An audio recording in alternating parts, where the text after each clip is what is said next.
Wat was dit? Is dit weerlig? Wat soek julle daar in my huis?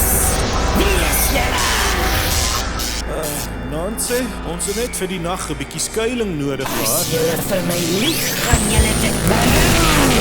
Wat praat jy nou van lieg? Wel, ek kan aan net een rede dink hoekom twee vreemdelinge hier kom slaap het in die middel van nêrens.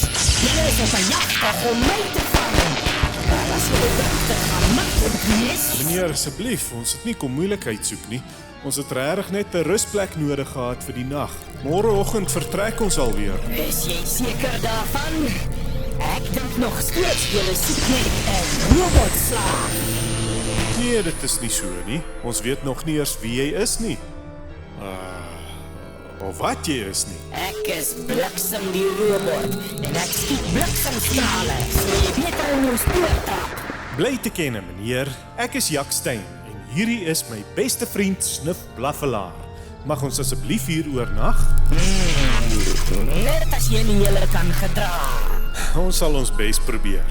Ek hoop jy het 'n baadjie of 'n jas. Ja, ek het 'n baadjie in my rugsak. Hoekom vra jy? Dit kan nogal baie koud word hier rond in die nag. Ja, ek begin dit nogal voel. Nou maar kom sit hier buite, dan maak ek vir julle vuur om julleself by warm te maak. Dankie, dit klink na 'n goeie idee. Ek kry gou my baadjie. Kom Snif Blaffelaar, laat ons 'n bietjie uitvind waarmee het ons hier te kampe.